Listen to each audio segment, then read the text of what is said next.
Al adentrarnos en la historia profunda de nuestra especie, la primera sorpresa llega desde el propio mapa de nuestros orígenes. Durante mucho tiempo, la evolución humana se dibujó como una fila ordenada de figuras avanzando en línea recta, pero ese esquema resulta demasiado simple para describir lo que realmente ocurrió. En vez de un camino único, el proceso se parece más a un árbol frondoso, donde cada rama representa una variación distinta que surgió y coexistió en diferentes momentos. En este entramado lleno de bifurcaciones, los chimpancés y los bonobos ocupan un lugar muy cercano a nosotros, aunque no forman parte de nuestra ascendencia directa. Más bien pertenecen al mismo conjunto de parientes lejanos que compartieron un linaje común con los seres humanos en tiempos remotos. En cambio, las poblaciones extintas como los neandertales y los denisovanos se posicionan como grupos hermanos de los antepasados de nuestra propia especie, descendiendo todos de un ancestro compartido que vivió hace un lapso tan distante que solo puede reconstruirse mediante estudios comparativos de fósiles y genética. Esta representación basada en grupos familiares resulta útil para orientarse, aunque sigue siendo una simplificación de un sistema mucho más intrincado. La evolución, tal como la entendemos hoy, no avanza por escalones ordenados, sino que se abre en múltiples direcciones, formando un mosaico donde cada rama cuenta una parte de la historia. Imaginar este árbol lleno de caminos que se cruzan ayuda a visualizar la complejidad de cómo llegamos hasta aquí, incluso si el diagrama final luce tan enredado como un bosque visto desde el aire. Al avanzar un poco más en esta historia de nuestro origen, aparece un capítulo decisivo que ocurrió hace alrededor de 6 o 7 millones de años. En aquel periodo remoto, el linaje que daría lugar a los seres humanos se separó del que conduciría a los chimpancés, formando dos trayectorias evolutivas distintas. Por lo tanto, estos animales no representan versiones antiguas de nosotros, sino ramas propias que siguieron caminos independientes después de esa división tan temprana. A veces se repite la idea equivocada de que los chimpancés o los demás simios no han cambiado, pero la evidencia científica muestra lo contrario. Todos los grandes simios han experimentado transformaciones a lo largo del tiempo, y aunque el registro fósil de los chimpancés sea escaso, los pocos restos hallados pertenecen a especies anteriores que no son idénticas a las actuales. En 2010, un análisis genético indicó que los antepasados de los chimpancés se separaron de los antepasados de los bonobos hace 930.000 años y que las tres subespecies vivas comenzaron a diferenciarse hace aproximadamente 460.000 años.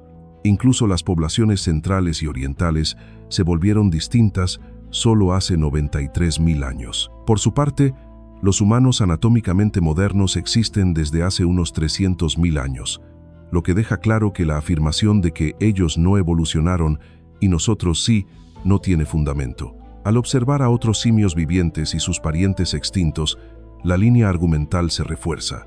En 2007, se descubrieron 9 dientes fósiles de gorila que datan de unos 8 millones de años. Estos restos pertenecen a una especie distinta a los gorilas actuales, nombrada Chororapithecus abyssinicus. Aunque todavía no se conoce con precisión su posición exacta en el árbol evolutivo, muchos especialistas consideran que podría ser un antepasado directo o una forma temprana vinculada a los gorilas modernos. Sea cual sea su ubicación, estas piezas demuestran que los gorilas también han tenido un pasado diverso y que no han permanecido iguales desde que su linaje se separó del nuestro hace más de 8 millones de años. En el caso de los orangutanes, el panorama es aún más rico. Los 3 miembros actuales pertenecen a la subfamilia Ponginae, un grupo que incluye numerosos géneros extintos, como Lufenpithecus, Indopithecus y Sivapithecus. El pariente más cercano conocido de los orangutanes modernos sería Corathpithecus, que vivió en la región que hoy es Tailandia entre hace 5 y 7 millones de años. Dentro de esta misma subfamilia, también se encuentra el primate más grande jamás registrado, Gigantopithecus, una prueba más de que estos simios han recorrido un camino evolutivo lleno de cambios durante los últimos 10 millones de años. Otra confusión frecuente es creer que todos los simios deberían avanzar por la misma ruta que tomó nuestra especie. Sin embargo, la evolución no persigue un destino fijo ni busca repetir un patrón exitoso. Cada especie enfrenta presiones diferentes y se adapta a su propio entorno. En nuestro caso, los antepasados humanos apostaron por un modo de vida riesgoso que implicaba convertirse en cazadores y recolectores capaces de obtener alimentos ricos en energía. Esta dieta más concentrada en calorías pudo facilitar el desarrollo de cerebros más grandes, aunque estos órganos consumen alrededor del 20% de la energía corporal. Para sostenerlos, fue necesario fabricar herramientas complejas, diseñar estrategias y coordinar acciones dentro del grupo, lo que generó aún más presión para mejorar nuestras capacidades cognitivas.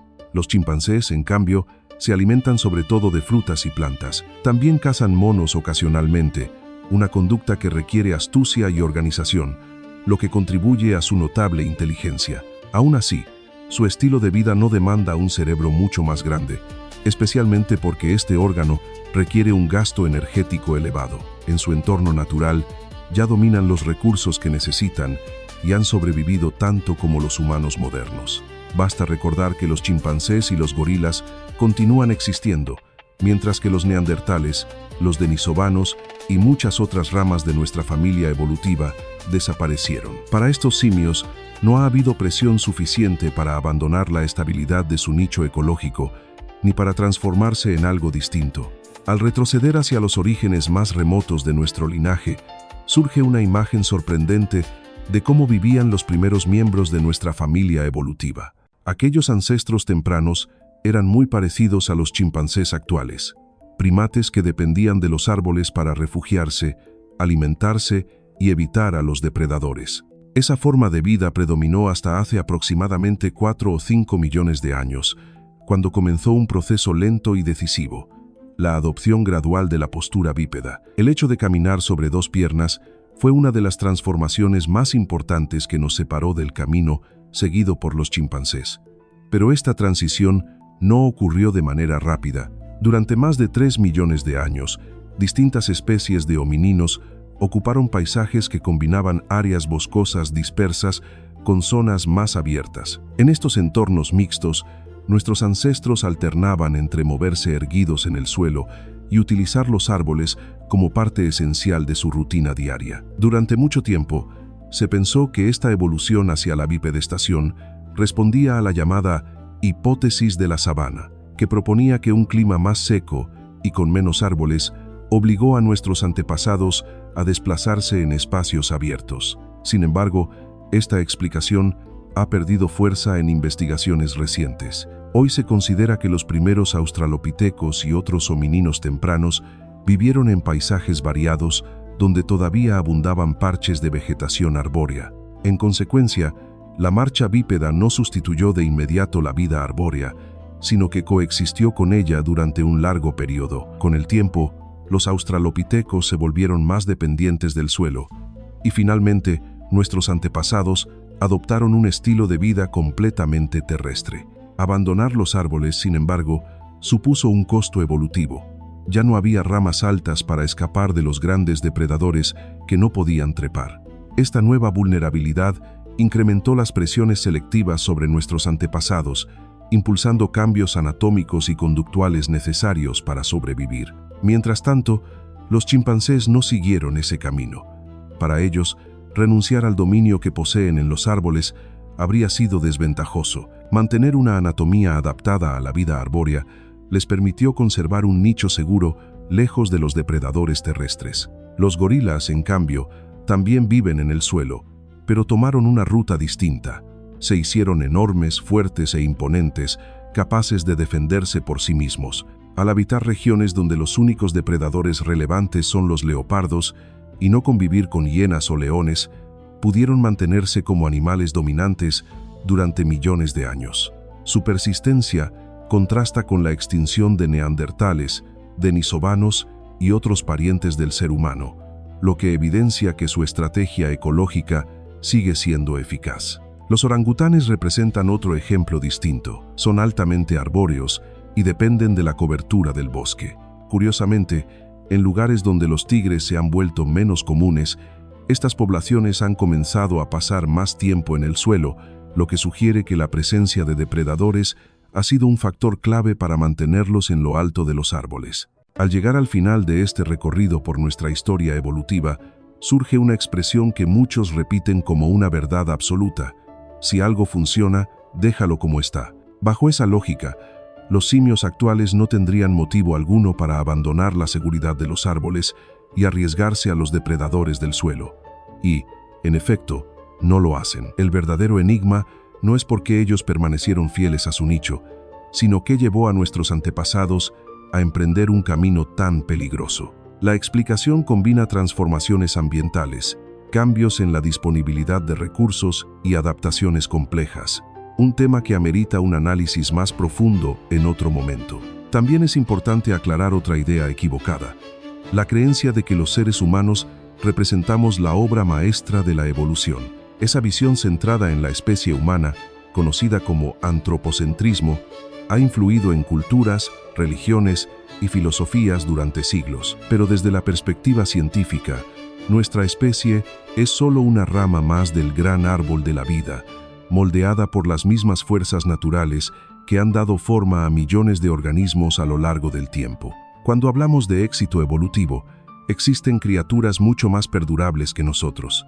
Los cangrejos herradura llevan activos alrededor de 445 millones de años, y las hormigas dominan ecosistemas enteros mediante sistemas sociales extraordinarios. Incluso el tamaño del cerebro no es sinónimo de superioridad. Los erizos de mar, que hoy carecen de un sistema nervioso central complejo, provienen de antepasados que sí lo tenían, prueba de que la evolución puede simplificar tanto como puede elaborar. La evolución no sigue un propósito elevado, ni busca crear inteligencias excepcionales. Solo favorece aquello que permite sobrevivir y reproducirse. En nuestro caso, un cerebro más grande se volvió una herramienta poderosa y terminó otorgándonos una ventaja decisiva. Pero esa misma fuerza natural, que actúa sin intención ni dirección, terminó generando a una especie capaz de preguntarse cómo llegó a existir. Ese giro inesperado, un organismo nacido para sobrevivir, que ahora reflexiona sobre los procesos que lo moldearon, es una de las maravillas más profundas de la biología evolutiva.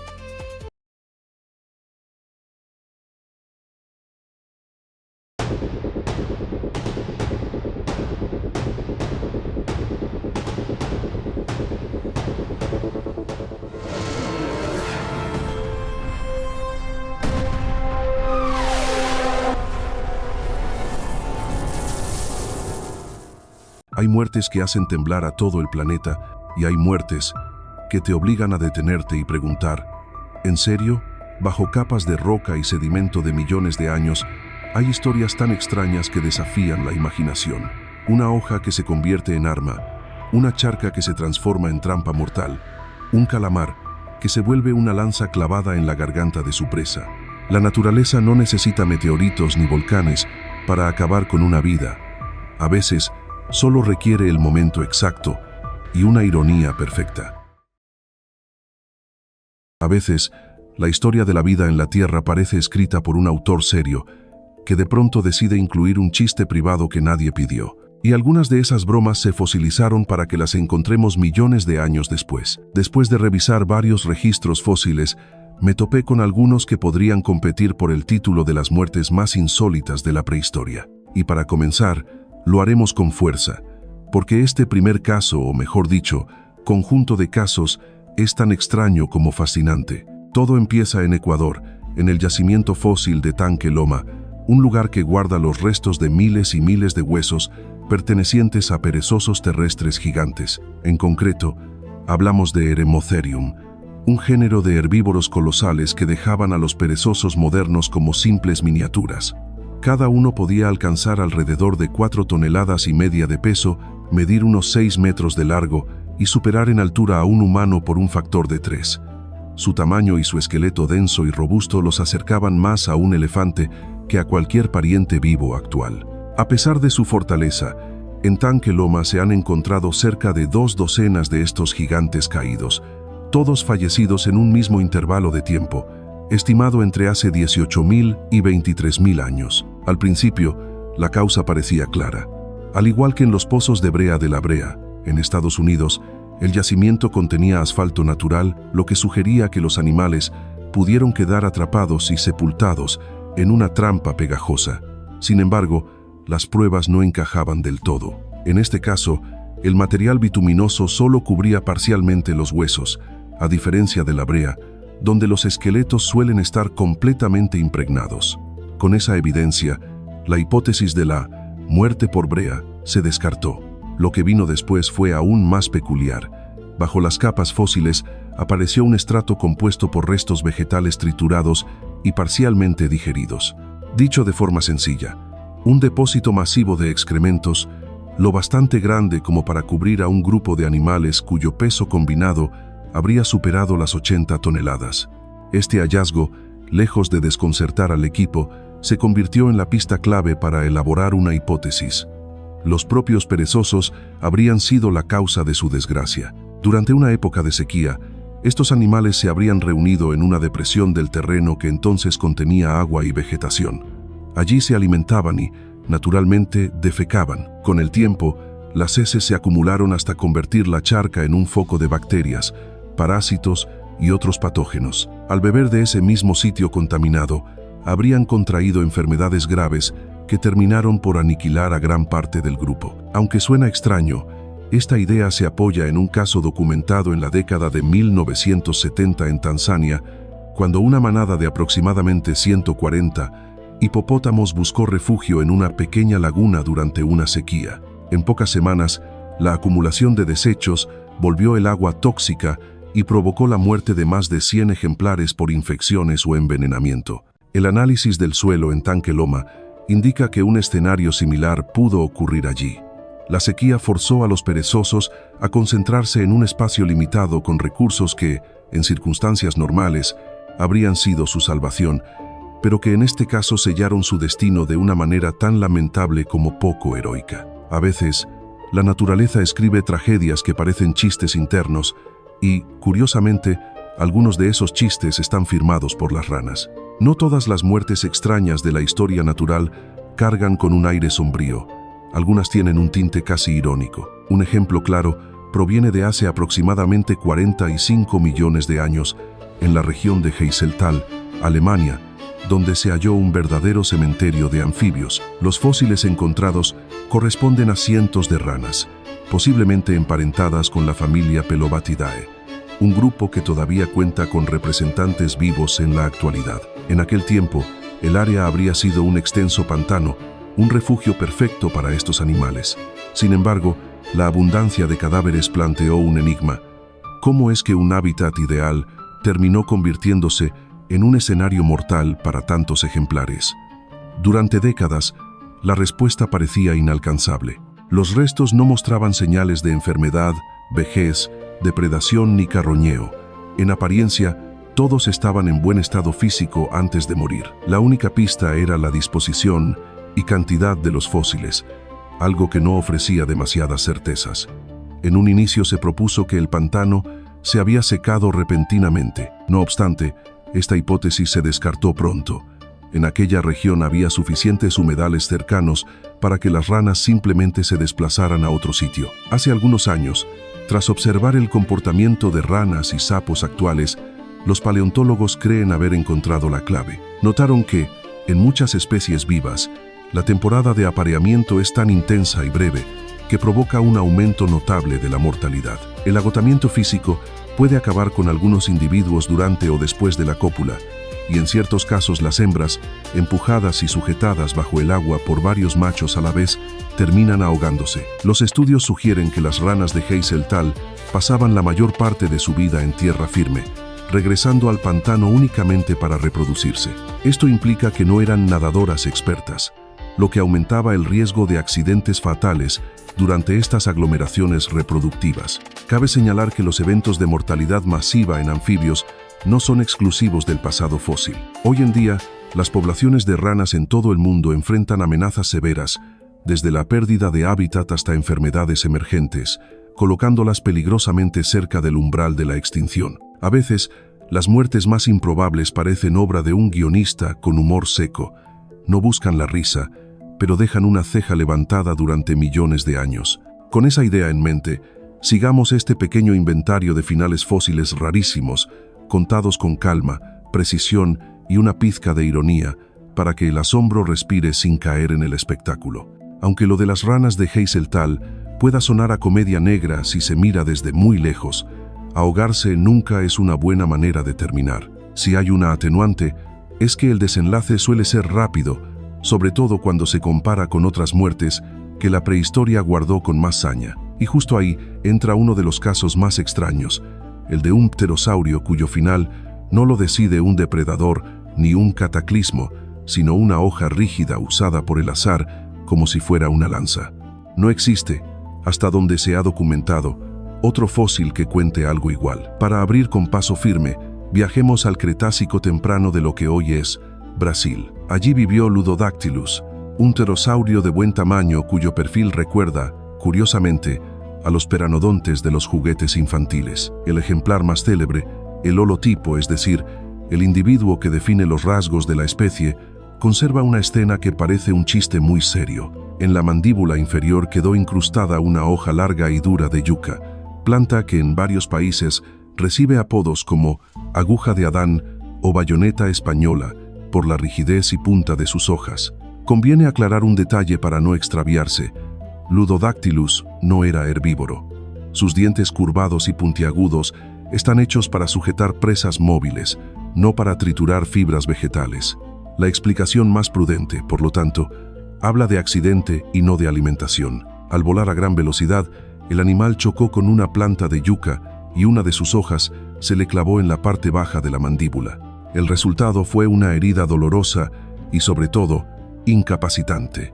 Con la boca deformada y un foco abierto para microbios, comer o beber se volvió casi imposible.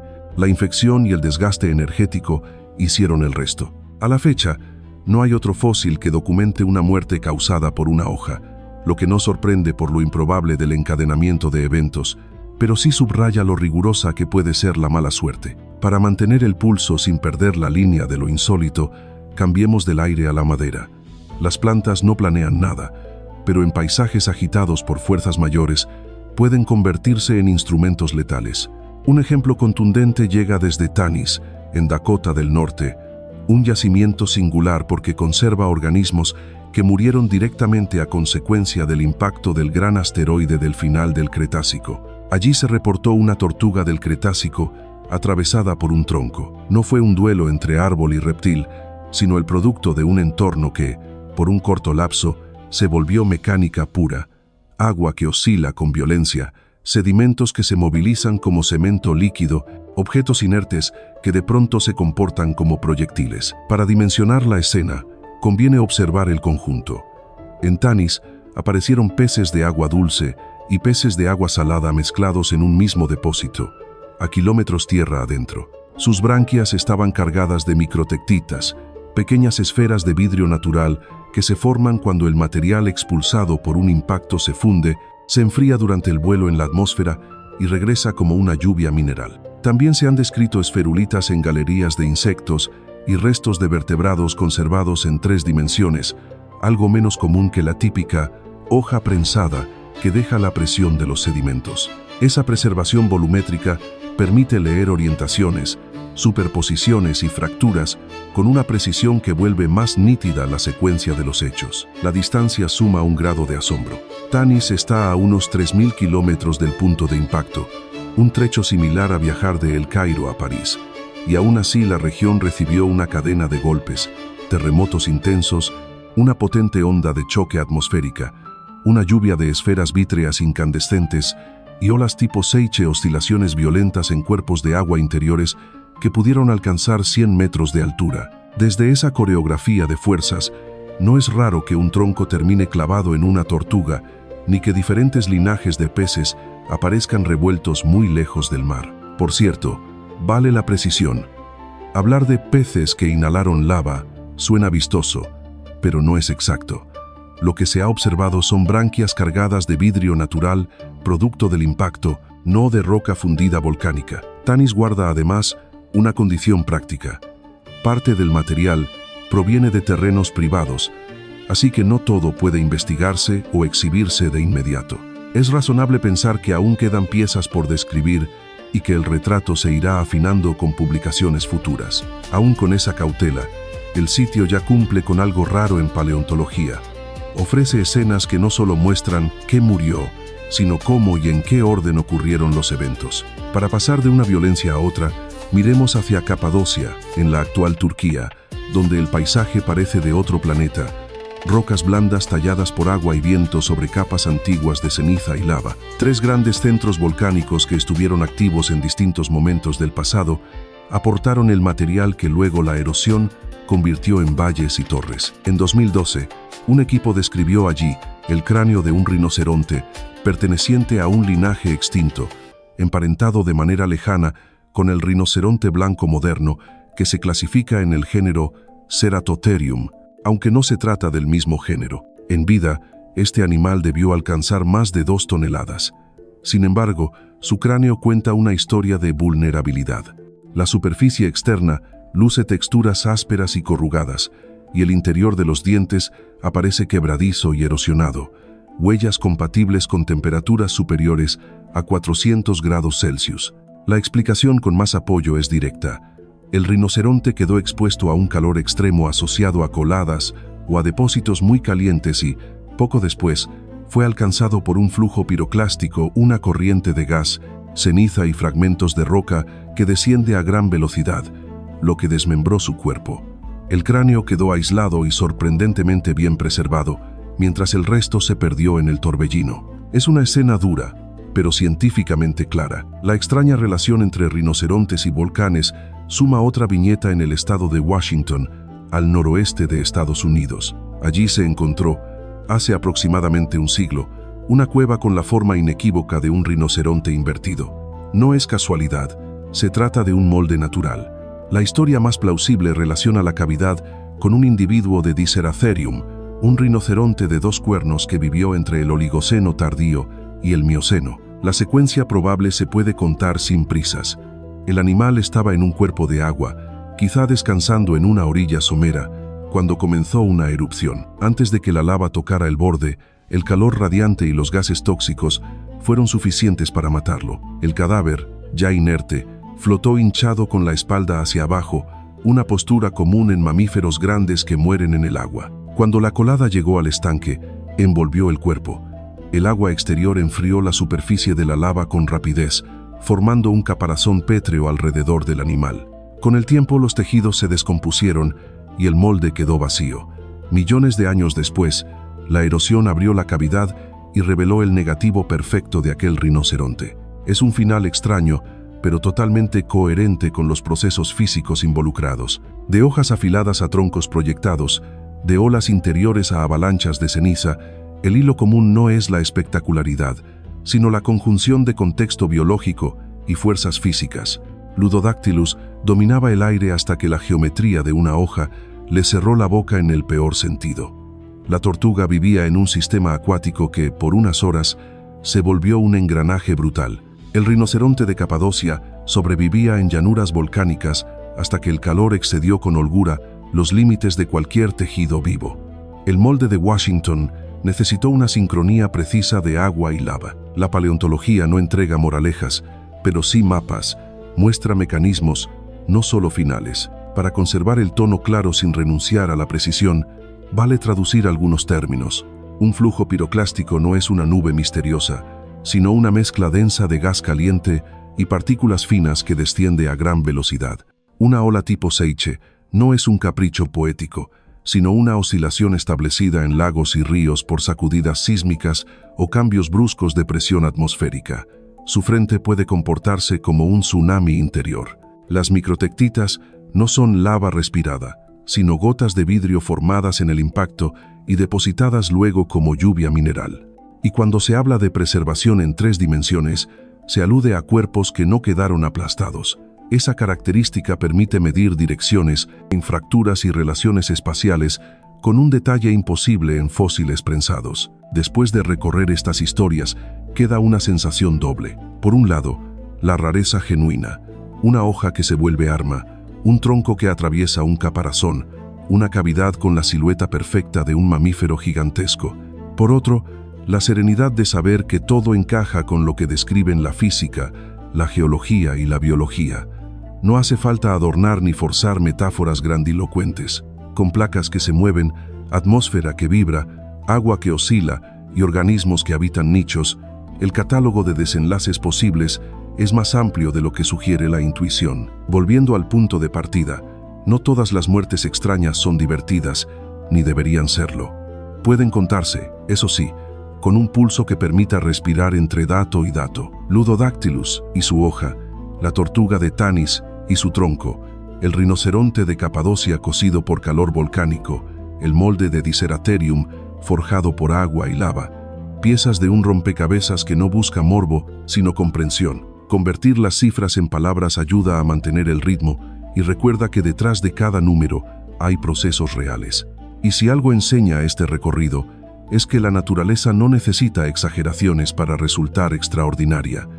Le basta con un poco de contexto, una condición límite y una coincidencia bien colocada en el tiempo profundo. En el archivo profundo de la prehistoria, hay escenas que parecen congeladas en el tiempo solo para confundirnos. No muestran héroes ni villanos claros, sino grupos enteros atrapados en un final tan improbable que ni el azar parece suficiente para explicarlo. En este caso, la historia nos lleva al Australopithecus, un género de homininos tempranos que vivieron en África hace millones de años. No hablaremos de Lucy, el famoso esqueleto descubierto en los 70, que probablemente murió al caer de un árbol, sino de un hallazgo distinto.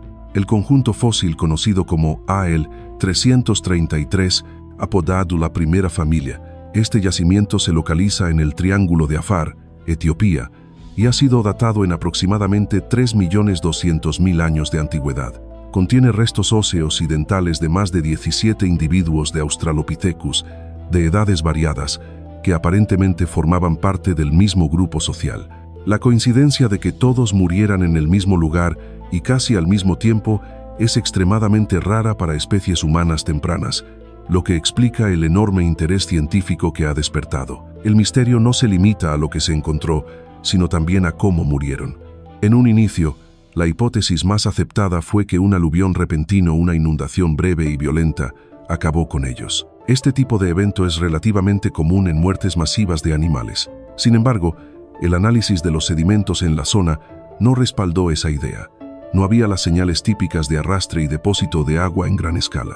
Con la hipótesis de la inundación debilitada, surgió otra mucho más inquietante: que el lugar fuera escenario de una matanza singular, no causada por otros homininos, sino por depredadores especializados. Dada la cantidad de víctimas, se planteó que debió de ser obra de cazadores en grupo. Entre los primeros sospechosos estuvieron las hienas prehistóricas gigantes, conocidas por triturar huesos hasta dejarlos irreconocibles, lo que dificulta encontrar marcas claras de su ataque. Al considerar esa limitación, la atención se desplazó hacia grandes felinos, que no solo pueden cazar en grupo, sino que también practican el surplus killing o matanza excedente. Capturan más presas de las que consumen de inmediato.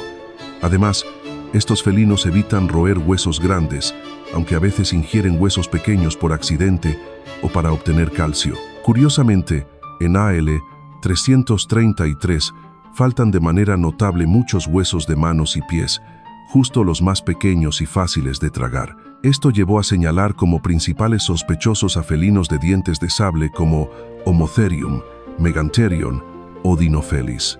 Sin embargo, no todos los investigadores están convencidos. Una objeción importante es que no está claro si estos félidos vivían en manadas o cazaban de forma cooperativa, algo necesario para explicar tantas muertes simultáneas. Por eso existe una segunda hipótesis, menos sangrienta pero igual de peculiar: que el grupo sufriera una intoxicación alimentaria masiva. La idea es que todos habrían ingerido alguna planta o alimento en mal estado que provocó la muerte de manera rápida y casi simultánea. Este fenómeno se ha observado en otras especies animales, pero algunos especialistas lo consideran improbable en este caso debido a la dieta mayoritariamente vegetariana de los Australopithecus y al hecho de que los cuerpos quedaron concentrados en el mismo punto.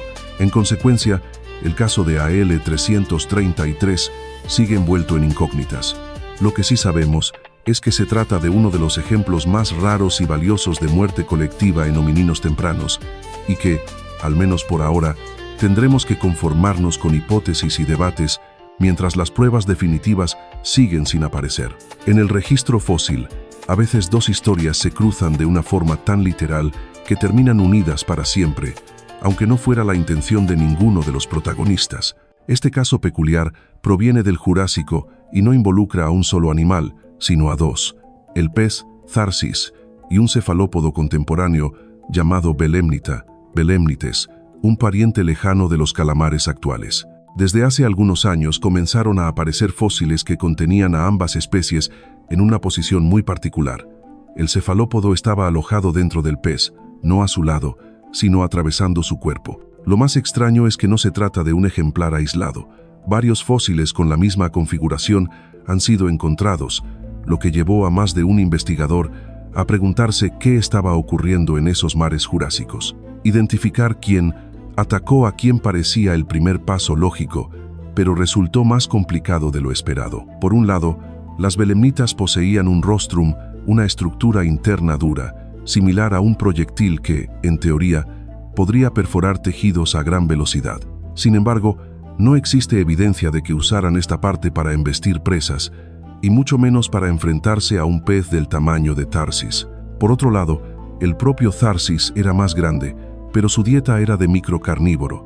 Se alimentaba de tejidos blandos en descomposición o pequeños organismos, por lo que cazar calamares de la mitad de su longitud no encajaba en su comportamiento. La respuesta llegó hace apenas unas semanas, cuando un análisis detallado reveló algo curioso en todas las belemnitas involucradas. Sus restos mostraban colonias de bivalvos incrustados, un indicio de que ya estaban muertas antes del encuentro con los peces. Esto llevó a proponer una hipótesis distinta. Al morir, los cuerpos de las belemnitas comenzaron a flotar hacia la superficie debido a la acumulación de gases dentro de su concha interna. Una vez allí, se convirtieron en trampas engañosas para Tharsis. Estos peces tenían la costumbre de succionar objetos flotantes, y en circunstancias normales el tamaño o la forma de dichos objetos impedían cualquier daño grave. Pero en este escenario particular, la combinación del tamaño relativamente grande del pez y la forma aerodinámica del rostrum de la belemnita facilitó que esta lanza natural se deslizara directamente por la boca del Tharsis hasta incrustarse en sus branquias. Una vez atrapada, la improvisada estaca era imposible de expulsar. El pez quedaba condenado a una lenta asfixia, con el cefalópodo muerto aún anclado en su interior, hasta que ambos terminaban cayendo al fondo marino, donde millones de años después serían descubiertos como un fósil doble, testimonio involuntario de una cadena de eventos tan absurda como letal. Desde perezosos gigantes que perecieron en un lodazal formado por sus propios desechos, hasta ranas que encontraron su fin durante frenéticas temporadas de apareamiento, pasando por peces jurásicos atravesados por cefalópodos ya sin vida, cada ejemplo confirma que la historia de la vida está marcada por episodios tan imprevisibles como improbables. Lo más notable es que estas son solo las que han podido descubrirse y reconstruirse. Por cada muerte inusual que la ciencia logra documentar, incontables más permanecen fuera de nuestro alcance, ya sea porque nunca se fosilizaron o porque continúan ocultas bajo capas de sedimento. Más que simples curiosidades, estos hallazgos son ventanas que revelan un pasado donde la casualidad, la catástrofe y la supervivencia se entrelazaban sin aviso. Incluso con todo el conocimiento y la tecnología actuales, las fuerzas naturales y la coincidencia siguen siendo recordatorios de que ninguna especie es invulnerable. Ya se trate de un perezoso de varias toneladas o de un reptil volador con una envergadura impresionante, la naturaleza y el azar siempre han encontrado maneras de imponer sus propias reglas. En última instancia, estos fósiles muestran que la vida, a lo largo de millones de años, ha sido un relato de adaptaciones, accidentes y finales inesperados, donde lo extraordinario y lo improbable han dejado huellas que aún podemos leer en la piedra. Hay pocas cosas que perturban más al espíritu humano que escuchar la palabra no. Desde la niñez hasta la vejez, esa sílaba breve carga una crueldad silenciosa, casi ritual. Es el sonido de una puerta que se cierra sin hacer ruido, de un horizonte que se desvanece sin dejar color. Es la frontera invisible que separa el deseo del límite, la curiosidad del castigo. En cada época, en cada civilización, los seres humanos han intentado desafiar ese muro invisible, buscando lo prohibido, intentando tocar lo que no debía ser tocado. Pero más allá de las reglas y los mandatos que gobiernan nuestras vidas, existen prohibiciones más antiguas, escritas no por los hombres, sino por la propia tierra. Son los lugares que una vez existieron y que ahora solo sobreviven en el susurro de las mareas, en las corrientes frías que rozan la arena del fondo marino. Tierras que respiraron, que tuvieron árboles, animales y fuego humano, y que un día fueron borradas con la paciencia implacable del agua. Imagina una extensión inmensa, verde y fértil, uniendo lo que hoy llamamos Gran Bretaña con Europa continental. Allí caminaban manadas de mamuts, bisontes y ciervos gigantes. Los ríos corrían lentos, reflejando un cielo sin fronteras, y los primeros humanos cazaban, encendían hogueras y tejían refugios contra el viento del norte. Era un mundo lleno de vida, un puente entre dos continentes, un hogar para miles. Y luego llegó el cambio. El hielo comenzó a derretirse, el mar subió, y con cada ola, el mundo se encogía. Día tras día, siglo tras siglo, el agua fue reclamando lo que le pertenecía. Lo que alguna vez fue bosque se convirtió en costa, lo que fue campo se volvió fondo marino. Y así, sin catástrofe repentina ni advertencia divina, la tierra se rindió ante el océano. A esa tierra sumergida la conocemos hoy como Doggerland. No es una leyenda ni un mito, sino una realidad geológica, un continente perdido bajo el Mar del Norte, un lugar que unía pueblos, rutas y culturas, y que ahora duerme en silencio bajo aguas grises. A veces, cuando el viento sopla con furia y el mar se estremece, algunos dicen que pueden escuchar un eco profundo, como un lamento antiguo que sube desde las profundidades. Doggerland es el recordatorio de que incluso la tierra puede morir sin dejar rastro, que la historia no solo se escribe con piedra y hueso, sino también con silencio, con agua, con olvido. Y en ese olvido, la humanidad sigue buscando lo que un día fue suyo. La historia de Doggerland comenzó de una manera tan simple como inquietante. A finales del siglo XIX, un grupo de pescadores británicos navegaba en un barco de arrastre, un trawler, como se le conocía, sobre las frías aguas del Mar del Norte.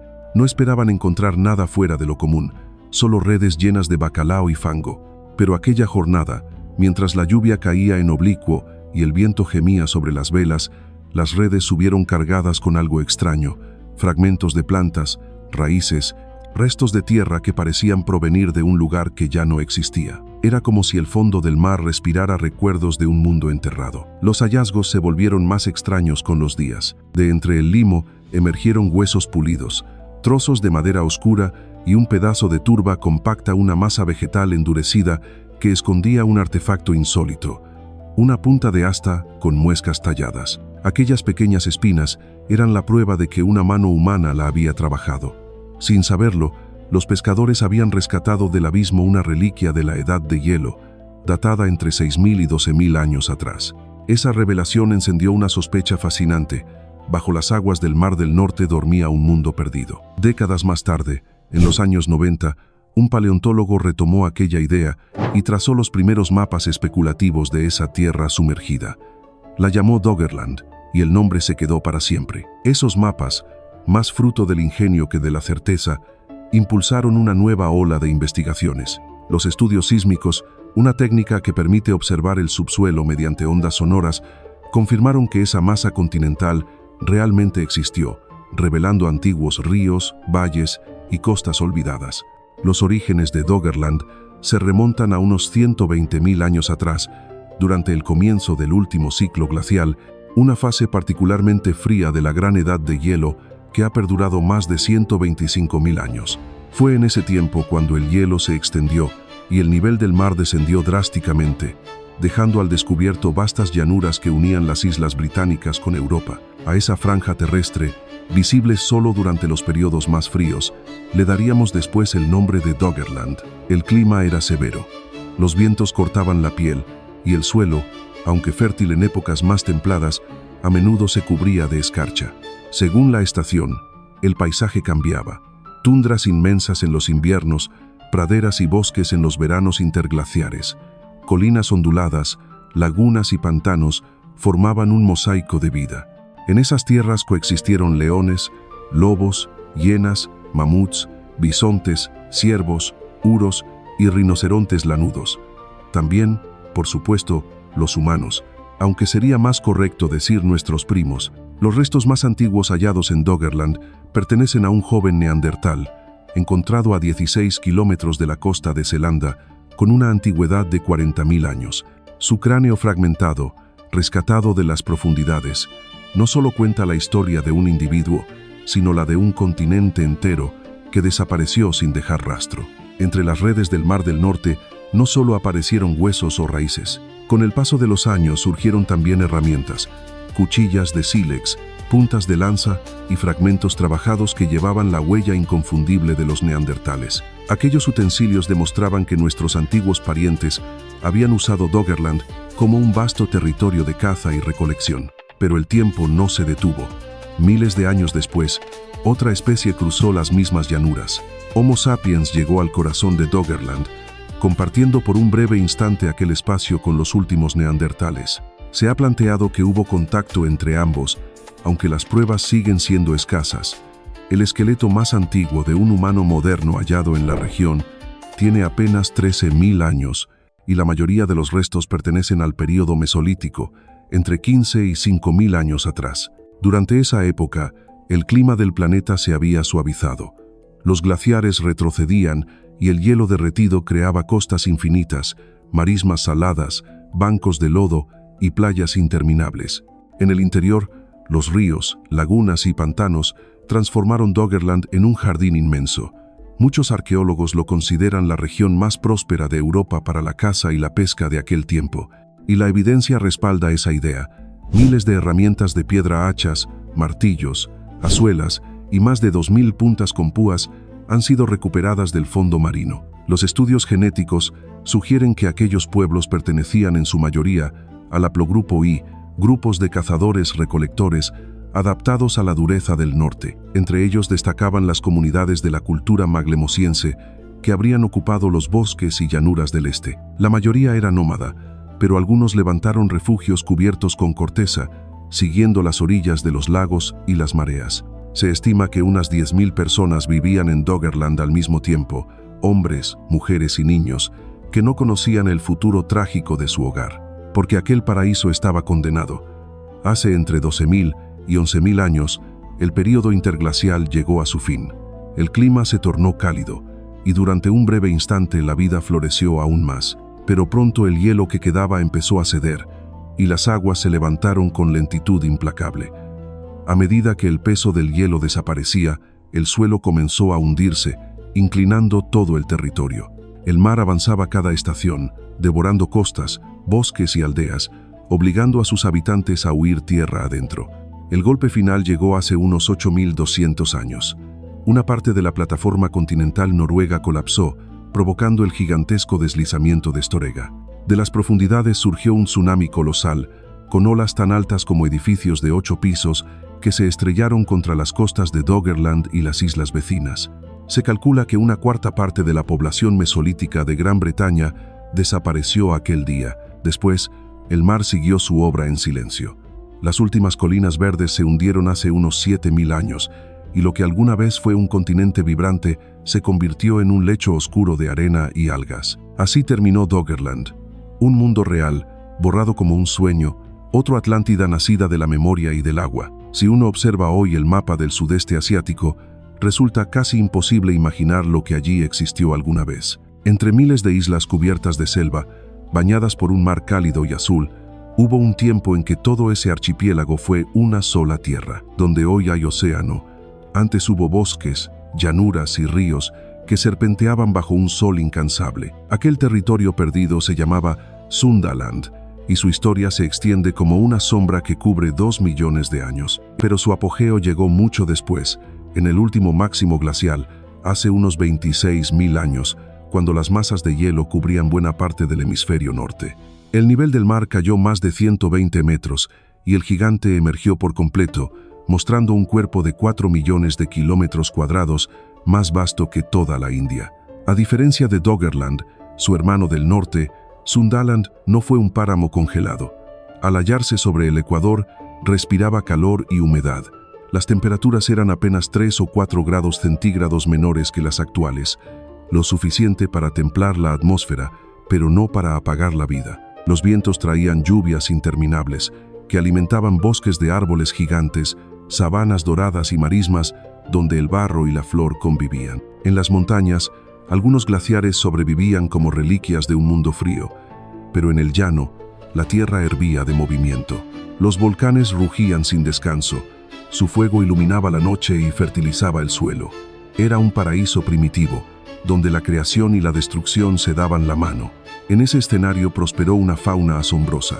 Tigres de dientes curvos se deslizaban entre la hierba, rinocerontes y búfalos cruzaban los pantanos, cocodrilos acechaban bajo el reflejo de las nubes. Serpientes enormes, hipopótamos y ciervos recorrían las orillas de los ríos, y en los claros del bosque, los Sinomastodon, antiguos parientes de los elefantes, arrancaban ramas con sus colmillos largos y arqueados. Mucho antes de que nosotros apareciéramos, Homo erectus ya había caminado por estas llanuras. Un cráneo hallado bajo las aguas confirma que también ellos fueron hijos de esta tierra, moldeados por su fuego y su humedad. Décadas de estudio revelan que entre 70.000 y 50.000 años atrás, los primeros Homo sapiens cruzaron los ríos y selvas de Sundaland. Sin saberlo, pisaban un suelo que desaparecería. Para ellos, era el corazón de la abundancia. Peces en los manglares, frutos dulces en las copas, agua en cada dirección. Aprendieron a construir balsas simples, a navegar canales interiores y a convivir con el rugido de los volcanes. Eran pueblos de cazadores y recolectores, adaptados al calor y al ritmo del monzón. Algunos vivían de paso, otros se establecieron, levantando chozas de corteza entre los árboles. Las huellas que dejaron son discretas pero elocuentes. Herramientas de piedra, cuchillas, hachas pulidas, puntas trabajadas con precisión. En los fondos marinos se han hallado restos de antiguos cauces fluviales que concentraban vida humana y animal durante decenas de miles de años. Allí, los habitantes de Sundaland se convirtieron en pescadores expertos, maestros del río y del litoral. Algunos estudiosos creen que en este mismo suelo germinaron las raíces de las lenguas austronesias, las mismas que siglos después se expandirían por los mares del Pacífico. No todos coinciden con esa hipótesis, pero la idea respira la misma verdad que el paisaje, que aquí nació algo grande y que el mar lo reclamó. El fin comenzó con un murmullo casi imperceptible. Hace unos 18.000 años, el hielo del planeta empezó a derretirse y el mar inició su ascenso. Fue un proceso lento, pero constante, implacable. En 3 grandes pulsos de inundación, las aguas devoraron los bordes de Sundaland. Las aldeas tuvieron que retroceder una y otra vez. Los ríos se ensancharon y lo que ayer fue hogar se convirtió en fondo. Cada generación vio perder una parte del mundo, hasta que el horizonte se fragmentó en islas. Aún así, la vida persistió durante milenios. Los humanos se adaptaron al nuevo paisaje, pescando desde canoas, siguiendo las migraciones de los animales. Pero la separación fue definitiva. Lo que alguna vez fue un continente unido terminó dividido en miles de trozos. Sumatra, Java, Borneo, Sulawesi, Luzón y un archipiélago que se extendía como un collar roto sobre el mar. El agua terminó su obra hace unos 7.000 años. Entonces, Sundaland dejó de ser tierra y se convirtió en memoria. Desde las profundidades, sus montañas se transformaron en volcanes submarinos, sus ríos en cañones invisibles, sus bosques en sedimentos oscuros, pero bajo la superficie, el pasado sigue respirando. Cada fragmento de coral, cada corriente cálida, guarda una partícula de ese reino ahogado. Sundaland fue, durante milenios, un refugio en plena edad de hielo, un testimonio de la generosidad del planeta y de su implacable ciclo. Fue hogar de nuestros antepasados, de bestias gigantes y de civilizaciones que jamás conocieron su destino. Hoy solo quedan las islas, como las notas sueltas de una melodía que alguna vez fue entera. Y cuando uno sobrevuela ese mar infinito, el azul parece tranquilo. Pero debajo, entre la arena y el silencio, duermen los ecos de un continente que el tiempo borró. El verde se volvió agua, el rugido se hizo murmullo. Y cada ola que rompe en las playas de Indonesia o Filipinas lleva consigo, aunque nadie lo escuche, el suspiro de Sundaland, el recuerdo de un mundo que fue y que tal vez algún día volverá a nacer. Mientras ese Edén tropical se hundía lentamente, al otro extremo del planeta el hielo moldeaba un escenario distinto, no un paraíso, sino una frontera. Allí, donde hoy el océano separa a Rusia y Estados Unidos, la Tierra levantó un puente de hielo, roca y viento, Ese puente se llamó Beringia. En la actualidad, el estrecho de Bering parece una herida abierta entre los continentes. Apenas 3,5 kilómetros separan sus puntos más cercanos, tan poco que, en los inviernos más severos, el agua se congela y el hielo une por unas horas lo que la historia dividió. Pero hace miles de años, esa grieta no existía. El mar estaba en retirada, y sobre su lecho emergió un corredor que unía Asia con América, uniendo no solo tierras, sino también destinos. Beringia no era nueva. Su raíz se hunde en la noche de los tiempos. Durante el Cretácico, dinosaurios de Asia y América caminaban sobre el mismo suelo, compartiendo climas, presas y depredadores. En el Cenozoico, los mamíferos repitieron ese viaje. Osos, tigres, caballos y camellos cruzaron de un continente al otro, dejando una herencia biológica que aún persiste. Era la respiración geológica del planeta: emerger, hundirse, emerger otra vez. Su gran reaparición llegó hace unos 60.000 años, cuando el hielo se expandió y las aguas se retiraron. La franja de tierra se alzó entre los dos mundos y permaneció abierta, aunque de forma intermitente, hasta consolidarse en torno a 30.000 años atrás, justo antes del máximo glacial. Fue entonces cuando los primeros humanos alcanzaron este corredor. Las pruebas más antiguas provienen de hace 34.000 años, cuando pequeños grupos se establecieron en el este de Beringia. Imagina aquel paisaje: un mar de hierba helada, montañas cubiertas de nieve, el sol pálido girando sin calor.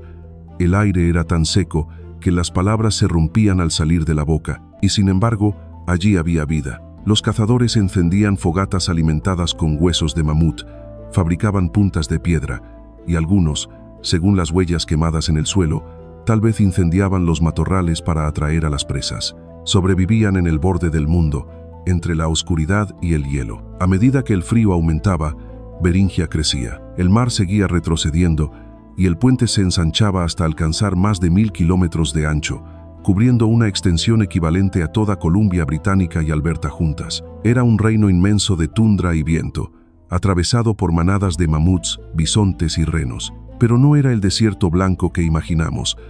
Desde el Pacífico Norte llegaban nubes y humedad, dando lugar a un microclima sorprendentemente suave. Las colinas estaban cubiertas de abedules enanos y sauces. Los veranos cortos hacían florecer la tundra, convirtiendo a Beringia en un refugio ecológico entre desiertos helados. Allí encontraron amparo miles de especies. Las plantas resistieron, los animales prosperaron y los humanos sobrevivieron a un invierno que habría extinguido a otros. Muchos investigadores creen que esta tierra sirvió como santuario durante los siglos más fríos, un último bastión donde la vida esperó, paciente, a que el hielo cediera. Desde aquí, los primeros pueblos cruzarían más tarde hacia América, llevando consigo fuego, herramientas y mitos que se dispersarían como semillas. Hoy, bajo las corrientes grises del estrecho de Bering, yacen las huellas de esos pasos antiguos. Cada ola que golpea las costas de Alaska o Siberia toca, sin saberlo, los restos de un continente perdido. Como Doggerland y Sundaland, Beringia fue un puente entre mundos, un milagro de la geología que unió civilizaciones antes de que existieran los mapas. Y aunque el mar lo haya reclamado, su legado sigue vivo en nosotros, porque sin Beringia, las Américas quizá nunca habrían conocido el fuego humano, ni el arte, ni la palabra. Es un recordatorio silencioso de que la tierra cambia, el agua avanza, pero la vida, obstinada, siempre encuentra un camino. Durante mucho tiempo se pensó que Beringia había sido solo un pasadizo, una escala entre Asia y América, pero en realidad fue mucho más que eso, un refugio inmenso donde la vida resistió a los extremos del hielo y el tiempo. Allí, bajo un cielo perpetuamente gris, miles de criaturas coexistieron en un equilibrio tan frágil como majestuoso. En sus llanuras erraban camellos y mamuts, mastodontes de colmillos enormes, castores del tamaño de un hombre y perezosos terrestres tan lentos como los glaciares que los rodeaban. Los cazadores humanos compartían aquel mundo con depredadores temibles: el felino Homotherium, de colmillos curvos y mirada amarilla, y el oso de cara corta, una bestia que podía derribar a un bisonte de un solo golpe. En los márgenes helados aún sobrevivían lobos, zorros, nutrias y una multitud de animales menores, mientras que en las costas bullía la vida marina, donde se han hallado restos del saurio marino más grande conocido. En ese escenario gélido, los antiguos beringios prosperaron. Las excavaciones han revelado su destreza. Herramientas de piedra y hueso finamente trabajadas, lanzas y cuchillos tallados con precisión, junto a montones de presas despiezadas. Cerca de los ríos se acumularon cientos de huesos de salmón, testimonio de una pesca abundante y organizada. Más al interior, las marcas de corte en los huesos de mamuts, bisontes y alces revelan una caza metódica, mientras que las trampas en zonas de matorrales muestran cómo aprovechaban cada criatura, desde liebres y aves hasta ardillas y pequeños roedores. Su modo de vida giraba en torno a la caza.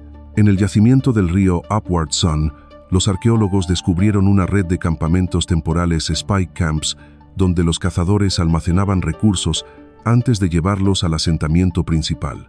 Se estima que allí vivían varios miles de personas y que hasta 10.000 humanos pudieron habitar de forma permanente el puente continental de Beringia. No todos se quedaron, y nadie los culparía. Convivir con el Homotherium o el oso de cara corta no era tarea fácil, pero ese territorio, frío y vasto, desempeñó un papel crucial en el destino humano. Durante la glaciación de Wisconsin, los pasos hacia el sur estaban bloqueados por muros de hielo, aunque con el aumento de las temperaturas se abrieron corredores libres de hielo, permitiendo que pequeños grupos avanzaran hacia las tierras desconocidas. Esos viajeros, que hoy conocemos como paleoindios, fueron los primeros en adentrarse en América. La ironía del destino quiso que el mismo deshielo que abrió su camino también marcara la muerte de Beringia. Hace unos 10.000 años, el nivel del mar se elevó de forma irreversible. Las aguas cubrieron las rutas, los campamentos y los bosques bajos, separando para siempre el este del oeste. La planicie que durante milenios unió continentes quedó sumergida bajo las corrientes del Pacífico Norte. Algunos fragmentos resistieron por un tiempo. Las zonas más altas emergieron como islas, igual que ocurrió en Sundaland. Una de ellas fue la isla de Warngel, un pequeño refugio que se convirtió en el último santuario del mamut lanudo. Durante siglos, esas criaturas sobrevivieron aisladas, vagando entre la niebla y el hielo. Los últimos murieron alrededor del 2000 a.C., cuando las pirámides de Egipto ya se alzaban sobre el desierto y los faraones gobernaban el Nilo. Mientras el mundo antiguo construía monumentos, los ecos de Beringia se extinguían en el Ártico. El hielo se derritió, los huesos se hundieron y la tierra se perdió bajo el mar. Lo que alguna vez fue un puente entre dos mundos quedó reducido a un recuerdo, oculto bajo las aguas frías del norte. Pero existen otras tierras perdidas que despiertan el mismo misterio, no por lo que sabemos, sino por lo que ignoramos, si alguien llegó a habitarlas. Ninguna resulta tan intrigante como el antiguo Golfo Pérsico. Hoy, el Golfo parece todo menos un oasis. Es un mar salado, de aguas brillantes y temperaturas que superan los 50 grados. Dunas infinitas lo rodean y el desierto lo abraza con fuerza. Nada en ese paisaje sugiere fertilidad.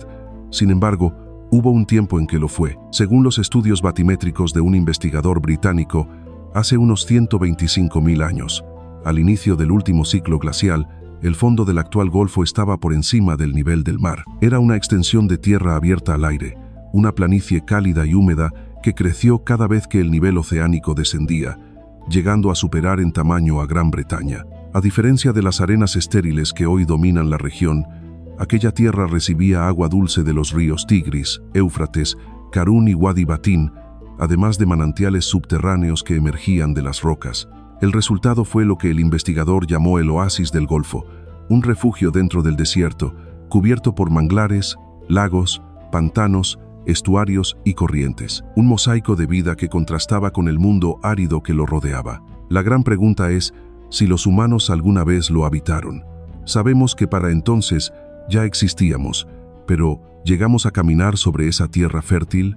La respuesta aún se oculta bajo las olas. Nadie ha explorado el fondo del Golfo en busca de ruinas, pero el investigador sostiene que allí yacen los restos de una antigua civilización, sumergida por el tiempo y el mar. Es una hipótesis audaz, pero su confianza se basa en las pruebas halladas en tierra firme. En las costas actuales se han descubierto más de 60 asentamientos que datan de hace unos 7.500 años. Todos muestran un nivel sorprendente de complejidad. Casas de piedra, redes de comercio, ganado domesticado, objetos artísticos y rastros de embarcaciones primitivas. Lo más extraño es que surgieron de la nada. No hay poblados previos ni restos de evolución cultural en los alrededores.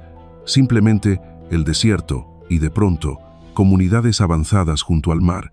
Esa ausencia de antecedentes llevó a pensar que las raíces de esas poblaciones no estaban en la superficie, sino bajo el agua. Tal vez durante más de 100.000 años, los humanos vivieron en el oasis del Golfo, protegidos por su abundancia, hasta que las aguas los expulsaron. Si eso fuera cierto, alteraría por completo la historia de nuestra especie. Los escépticos, sin embargo, advierten un problema.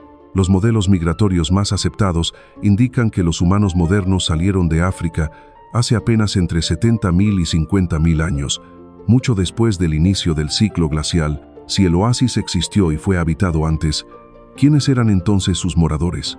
Hay tres posibilidades: que los 60 sitios costeros sean solo coincidencias arqueológicas, que quienes vivieron allí no dejaran descendencia alguna, o que estemos frente a un capítulo perdido de la humanidad, borrado por el mar. Ninguna opción resulta completamente satisfactoria, pero todas alimentan la fascinación. Quizás, bajo las aguas del Golfo, reposen las huellas de los primeros pueblos que construyeron templos, navegaron ríos y moldearon piedra mucho antes de que las civilizaciones conocidas nacieran. Incluso si la cronología del investigador resulta exagerada, la lógica sugiere que el oasis del Golfo fue, en algún momento, refugio de vida. Su geografía, alimentada por 4 ríos y manantiales internos, lo habría mantenido fértil durante decenas de milenios, resistiendo las sequías del desierto circundante.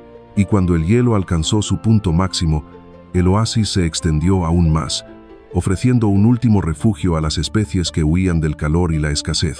Pero nada escapa al mar para siempre. Hace 8.000 años, el Océano Índico comenzó a avanzar, primero lento, luego con furia. Las aguas subieron sin pausa, los ríos retrocedieron, los pantanos se transformaron en bahías, y el verde fue reemplazado por el reflejo cegador del sol sobre la sal. Inundaciones repentinas barrieron con todo, tragándose aldeas, animales, bosques enteros. El oasis del Golfo desapareció bajo un cataclismo líquido, transformándose en la extensión árida que conocemos hoy. Lo que una vez fue un paraíso, se convirtió en uno de los entornos más hostiles de la Tierra. Y aunque las aguas cubrieron su nombre, quizás, en el fondo del mar, aún duerma el eco de los hombres que lo llamaron hogar. Ningún faro ilumina ya ese mundo sumergido. Solo el resplandor lejano de las estrellas atraviesa el agua como un recuerdo que se niega a morir. Tal vez, en las noches sin luna, el mar conserve aún la respiración del antiguo oasis, los ecos de voces que el tiempo no alcanzó a borrar. Porque cada ola que toca las costas del desierto trae consigo un susurro del pasado, una promesa quebrada. Y así, mientras el viento sopla sobre las dunas y el sol devora el horizonte, el Golfo Pérsico guarda su secreto, la historia de una tierra que fue jardín, de un paraíso devorado por el mar y de un silencio que, todavía hoy, sigue esperando ser escuchado. Si los huesos pudieran hablar, ¿qué contarían sobre las muertes más terribles de nuestros antepasados? No todos partieron en un sueño tranquilo. Algunas muertes quedaron grabadas en la piedra, para que decenas de miles de años después aún nos estremezcamos al encontrarlas. Hace millones de años, antes de que el primer ser humano moderno diera un paso sobre la Tierra, ya había historias que merecían contarse, y no todas eran felices. Pensar en lo que significan 3 millones de años es abrir una ventana hacia un mundo que ya no existe, uno en el que nuestros ancestros y parientes lejanos vivieron experiencias, dolores y muertes muy distintas a las nuestras. Algunas de esas vivencias jamás podrían repetirse hoy, no solo porque las causas de entonces han desaparecido, sino porque incluyen logros o desgracias imposibles de imitar. Tal es el caso del primer protagonista de esta historia, hasta ahora la víctima de homicidio más antigua conocida. A simple vista, el cráneo podría confundirse con el tuyo o el mío, pero no pertenece a un Homo sapiens. Se trata de un Homo heidelbergensis, una especie o subespecie de humanos arcaicos que habitó durante el Pleistoceno medio. Y sí, este individuo tuvo un problema bastante evidente, en realidad dos orificios enormes en la cabeza. Los investigadores que lo hallaron en una cueva de España determinaron que esas perforaciones fueron la causa directa de su muerte, provocando un daño catastrófico en el cráneo y el cerebro. Al principio, Se pensó que quizá había sufrido una caída dentro de la cueva, que suelen ser inclinadas y llenas de rocas puntiagudas, y que una piedra afilada había perforado su cráneo. Sin embargo, dos agujeros casi idénticos no encajan bien con un accidente así. La siguiente idea fue culpar a un animal, pero en la España de hace más de 400.000 años no había ninguna criatura capaz de producir heridas tan simétricas. Finalmente, la hipótesis que más sentido tuvo fue la de una agresión con herramientas humanas. Las marcas se parecían mucho a las provocadas por hachas de piedra, armas capaces de causar traumatismos brutales. Así, todo apuntó a que este heidelbergensis fue asesinado hace aproximadamente 430.000 años, convirtiéndose en el caso de homicidio más antiguo registrado hasta ahora y mostrando que la violencia formaba parte de nuestra historia mucho antes de que existiéramos como especie. Y como si fuera poco, este individuo no descansaba solo.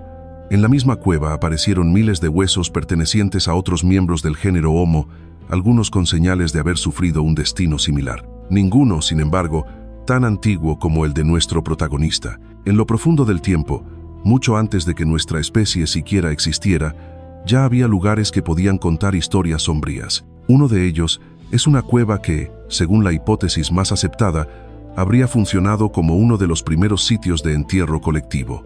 Allí, sin importar la causa de la muerte, ya fuera por violencia o causas naturales, los cuerpos eran depositados. En el caso de nuestro desafortunado amigo Homo heidelbergensis, su final temprano quizá fue consecuencia de una disputa por alimento o territorio. No fue la mejor forma de despedirse del mundo, aunque, comparado con lo que le sucedió al siguiente protagonista, se podría decir que tuvo más suerte. Ese otro individuo es conocido por los investigadores como el espécimen fósil número 7 de Homo habilis. No pertenecía a Homo heidelbergensis, sino a Homo habilis, una de las especies humanas más antiguas que vivió en el sur y este de África. Además de ser de las más antiguas, también estaba entre las más pequeñas. Su estatura rondaba apenas 1,20 m, lo que los hacía frágiles y les ponía la vida cuesta arriba desde el principio. Pero para este espécimen número 7 de Homo habilis, la muerte no fue solo difícil, fue brutalmente injusta. Y es un tipo de final que hoy sería imposible, no porque haya sido el primero en algo, sino porque los responsables ya no existen. Eran depredadores extintos. Este antiguo humano habitaba una zona pantanosa, rica en fauna peligrosa. Un día, mientras bebía agua, fue sorprendido por uno de los peores enemigos posibles, un cocodrilo gigantesco. No se trataba de cualquier cocodrilo grande, sino del Crocodylus thornhardsoni, la especie de cocodrilo verdadero más grande que se haya registrado, capaz de alcanzar 7 metros con 60 centímetros de longitud y superar las 2 toneladas de peso. Un rival completamente desproporcionado para nuestro pequeño pariente. Los restos muestran que el cocodrilo lo emboscó. Este Homo habilis logró girar para escapar, pero fue atrapado en el último instante. Su pierna izquierda tenía enormes perforaciones y partes completas de esta estaban ausentes, lo que indica que fueron arrancadas durante el ataque. En un humedal caluroso y lodoso, perder una extremidad equivalía prácticamente a una sentencia de muerte, aun si lograba sobrevivir a la hemorragia. Pero la naturaleza, en este caso, decidió añadir otra tragedia. En uno de los sucesos más raros documentados, el cuerpo de este antiguo humano fue atacado también por un segundo depredador, un felino del tamaño de un leopardo. No se puede asegurar con certeza que fuera un leopardo, pero las marcas en la parte trasera del cráneo, surcos profundos en el hueso parietal, coinciden con la técnica de caza de este tipo de felinos o de un pariente cercano del género Panthera. No había señales de cicatrización ni en las heridas de la pierna ni en las del cráneo, lo que confirma que todo ocurrió cuando este Homo habilis aún estaba vivo, o en el momento mismo de su muerte. Es posible que el cocodrilo lo atacara primero y que el felino aprovechara después, pero dado que el reptil solo se llevó una pierna y el daño del felino está en una zona típica de ataque letal, algunos especialistas creen que fue un ataque en equipo. Mientras este antiguo humano se enfrentaba al cocodrilo, el felino aprovechó su espalda expuesta para rematarlo. Incluso hoy en día, en varias ocasiones, se han visto cocodrilos y felinos peleando por una presa. La diferencia es que, afortunadamente, esos enfrentamientos modernos no involucran a un felino extinto, ni a un cocodrilo descomunal, del tamaño de los que ya no volverán a existir. Así que, sin duda, aquel final debió de ser terrible. Pero la verdad es que no siempre las muertes violentas son las más dolorosas. Tomemos como ejemplo a nuestra siguiente protagonista, el espécimen fósil número 1808 de Homo erectus, hallado en Kenia y con una antigüedad aproximada de 1.700.000 años. Su historia está marcada por una relación complicada con la vitamina A. No se trata de la letra del abecedario, sino de un nutriente esencial para la vida, pero que en exceso puede ser mortal. Y fue precisamente un exceso de vitamina A lo que, según las evidencias, acabó con la vida de esta antigua humana hace más de 1 millón de años. Su esqueleto parcial fue descubierto por primera vez en 1974 y los científicos notaron de inmediato algo extraño. Los huesos mostraban un patrón anormal de crecimiento, con una producción ósea excesiva y señales de hemorragias masivas de larga duración. Sin embargo, no había heridas visibles que explicaran esos daños. Aunque a primera vista podía parecer un misterio, para los investigadores la respuesta fue clara. Las alteraciones en los huesos coincidían con lo que se observa en casos de hipervitaminosis A, es decir, intoxicación por vitamina A, una condición documentada tanto en épocas antiguas como modernas. Este Homo erectus representa hasta ahora el ejemplo más antiguo conocido de esta enfermedad en la historia de nuestra especie. Los patrones observados en sus huesos indican que esta mujer convivió con la enfermedad durante un largo periodo de tiempo, hasta que finalmente fue lo que puso fin a su vida. Esto resulta llamativo si se considera que, en la actualidad, la intoxicación por vitamina A rara vez llega a ser una condición mortal. Probablemente, debido a la completa ausencia de conocimientos médicos en aquella época, consumía cantidades excesivas de esta vitamina sin tener la menor idea de que le estaba haciendo daño. Además de los problemas óseos evidentes, habría experimentado una serie de síntomas debilitantes: debilidad generalizada, dolores de cabeza, desprendimiento de la piel, pérdida de cabello y de dientes, así como un dolor intenso en las articulaciones. De hecho, sus extremidades muestran el crecimiento óseo patológico más pronunciado, lo que confirma que soportó un sufrimiento constante hasta el final de sus días. Es muy probable que estos problemas la acompañaran durante un largo periodo de su vida, lo que lleva inevitablemente a preguntarse, ¿de dónde obtuvo tanta vitamina A?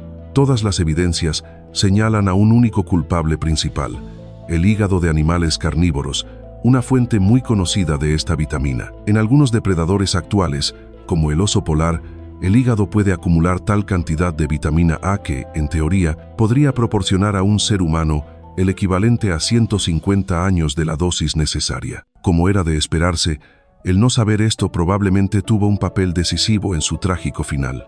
Y aunque quizás no haya sido tan doloroso como su historia, otra muerte prehistórica que, por lo menos por lo aterradora que suena, debió de ser espantosa, es la que ocurrió al niño de Taung hace 2.800.000 años. En la actualidad, cuando algo nos asusta al aire libre, lo más común es que miremos rápidamente a nuestro alrededor, o si estamos en el agua, hacia abajo. Rara vez levantamos la vista al cielo buscando peligro. Sin embargo, en tiempos remotos, esto podía significar la diferencia entre vivir y morir, ya que enormes aves depredadoras surcaban los cielos africanos, vigilaban las llanuras y no dudaban en atacar a un homínido desprevenido.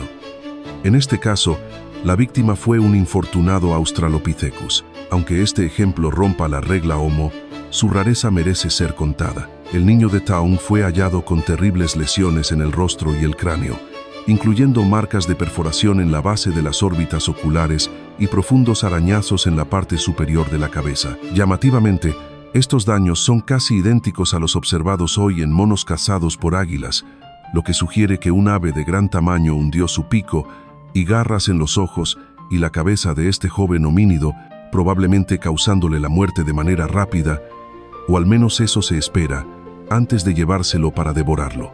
Pero la historia no termina aquí. La muerte del niño de Taung dejó un misterio sin resolver. Solo se encontró su cráneo. El cuerpo nunca apareció. Además, el hallazgo tuvo lugar en una zona remota del desierto del Kalahari, dentro de una cueva donde no había más huesos, ni humanos ni de otros animales. Esto llevó a los investigadores a preguntarse cómo había llegado su cabeza a ese lugar tan aislado. De esta pregunta surgió una segunda hipótesis. Es posible que, tras la muerte, el esqueleto fuera utilizado por las aves atacantes para construir un nido. Con el tiempo, el cráneo pudo haberse desprendido y rodado por accidente hasta una cueva cercana, donde permaneció durante millones de años hasta ser descubierto de nuevo. Aunque el agua es esencial para la vida, también puede convertirse en una de las causas de muerte más angustiosas, y ahogarse suele figurar entre las experiencias más terribles que un ser vivo puede enfrentar. Esto hace aún más trágico pensar que un final así pudo haber alcanzado a toda la especie Homo erectus, o al menos a sus últimos representantes conocidos. El Homo erectus fue una de las especies humanas más exitosas y la que más tiempo perduró. Fueron los primeros miembros del género Homo en salir de África y colonizar tanto Europa como Asia, siendo en esta última región donde protagonizaron su capítulo final. Los fósiles más recientes que se han encontrado, con una antigüedad aproximada de 110.000 años, provienen de la isla de Java. De forma llamativa, todos corresponden a adultos, y todos murieron en un mismo evento masivo. Hace casi un siglo, un equipo de investigación en Java descubrió lo que parecía ser un verdadero cementerio.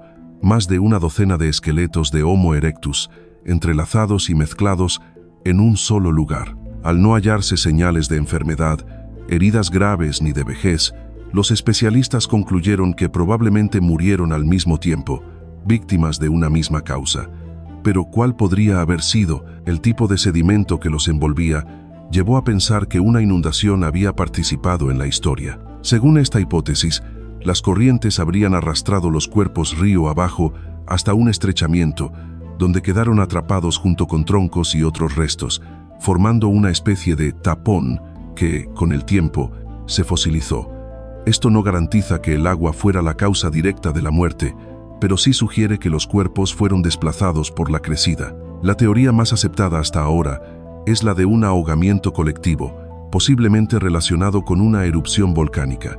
El volcán podría haber generado flujos de lahar, mezclas frías o calientes de roca y agua que descendieron por sus laderas, desbordaron ríos y arrasaron con todo a su paso.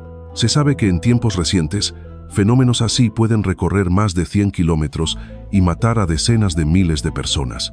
Si este flujo volcánico realmente acabó con los últimos Homo erectus, estaríamos ante uno de los pocos casos fósiles que muestran un evento de extinción en pleno desarrollo. Conviene aclarar que las erupciones o las inundaciones no fueron la causa general de la desaparición del Homo erectus. La hipótesis principal señala que, en Java, sus últimas poblaciones se redujeron lentamente cuando el bosque templado que habitaban se transformó en una selva tropical. Además, no se descarta la posibilidad, incluso es probable de que existan restos más recientes esperando ser descubiertos. Por ahora, estos fósiles representan a los últimos miembros conocidos de la especie, lo que vuelve su final no solo trágico, sino también profundamente poético. Desafortunadamente, en el siguiente caso, no hay nada de poético. Fue pura brutalidad. Involucra a uno de los peores animales con los que uno podría encontrarse, la hiena. Estos carnívoros son conocidos por devorar a sus presas cuando aún están vivas y por utilizar una técnica de mordida y tirón que arranca grandes trozos de carne del cuerpo. Doloroso es quedarse corto. Y no estamos hablando de las hienas modernas que podrían verse en un safari, sino de una especie extinta y gigantesca, Pachyrhocutta, una de las hienas más grandes que han existido. Los adultos podían superar los 150 kilogramos de peso, rivalizando en tamaño con una leona. Para empeorar la situación, su masa corporal no estaba distribuida como la de un felino.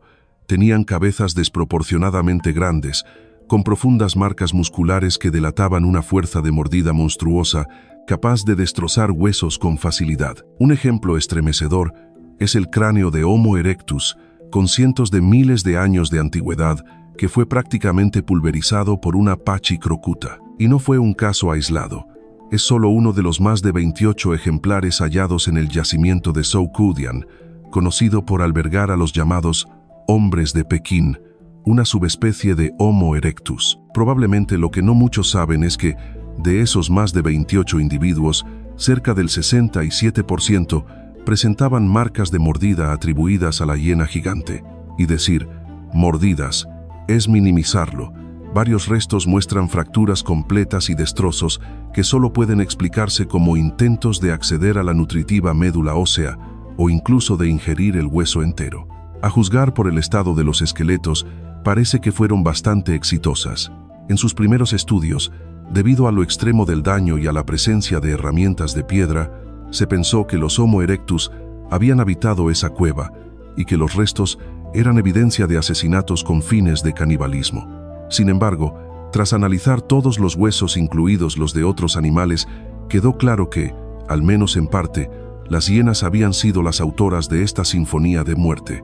La idea actual es que la cueva funcionó como madriguera de Pachacrocuta y que en momentos posteriores, tras el abandono, fue utilizada por grupos humanos, lo que explicaría la presencia de herramientas. Este hallazgo no solo muestra lo terroríficos que podían ser los ataques de estas hienas, sino que también recuerda que no siempre fuimos los depredadores supremos. Aunque los Homo erectus cazaban a muchas especies e incluso competían con otros carnívoros, en la China prehistórica, la cima de la cadena alimenticia pertenecía a la hiena gigante, especialmente si consideramos que se han encontrado numerosos huesos humanos con marcas de Pachacrocuta, mientras que no existe evidencia de lo contrario. Seamos sinceros, ni siquiera con una lanza habría mucho que hacer contra hienas del tamaño de un león, y, para lo que vale, existe incluso la hipótesis de que, durante un largo tiempo, las hienas fueron la razón literal por la que los seres humanos no pudieron expandirse a ciertas regiones. Más allá de la Pachacrocuta, hay numerosos casos documentados, incluyendo algunos modernos, en los que una hiena ha atacado a personas y en ocasiones se han convertido en auténticas devoradoras de humanos. Por todo eso, no puedo evitar sentir alivio de que ya no tengamos que preocuparnos por ejemplares gigantes. Algo más de lo que hoy tampoco tenemos que preocuparnos es de no contar con un cepillo de dientes. Puede parecer un detalle sin importancia, hasta que uno escucha la historia del muchacho de Turkana, el espécimen fósil número 15.000 de Homo erectus, quien realmente no parecía tener un respiro frente a la mala suerte. A diferencia de los hombres de Pekín, este joven no vivió en Asia, sino en Kenia, y lo hizo mucho antes. Sus huesos datan de entre 1.600.000 y 1.500.000 años de antigüedad. Para esa época, el Homo erectus ya había inventado herramientas bastante ingeniosas e incluso es posible que tuviera cierto control sobre el fuego. Sin embargo, lo que aún no había desarrollado era una buena higiene dental. El joven de Turkana no mostraba heridas catastróficas, pero sí una patología bucal severa, una dolorosa infección causada por un absceso. Todo comenzó después de que perdió los dientes de leche. Sus molares y premolares crecieron de forma desalineada, chocando entre sí y dañando los tejidos, lo que terminó por derivar en una infección que nunca sanó. Se cree que murió a causa de esa infección, probablemente entre los 8 y 9 años de edad. Según el conocimiento actual sobre infecciones dentales, lo más probable es que sucumbiera a septicemia, una intoxicación de la sangre provocada por bacterias o sus toxinas. Incluso hoy en día es difícil de tratar. En aquella época, casi con certeza era una sentencia de muerte. Por la ubicación en la que fue hallado, se piensa que, en algún momento durante su enfermedad, el niño cayó de bruces mientras intentaba atravesar un terreno pantanoso. Ya debilitado por su padecimiento, no pudo levantarse y murió boca abajo en las aguas fangosas. Para colmo, algunos investigadores creen que, poco después de su muerte, una manada de animales pisoteó su cuerpo, hundiéndolo en el barro lo suficiente como para que quedara preservado. Tiempo más tarde, parte de su esqueleto quedó atrapada entre capas de ceniza volcánica, producto de una erupción local, lo que selló sus restos en una tumba natural que perduraría por más de 1 millón de años. Y, según algunos investigadores, las desgracias del muchacho de Turkana, el espécimen fósil número 15.000 de Homo erectus, ni siquiera terminaban ahí. En algún momento se pensó que padecía una afección congénita como enanismo o escoliosis, ya que sus costillas parecían estar desalineadas respecto a la columna vertebral.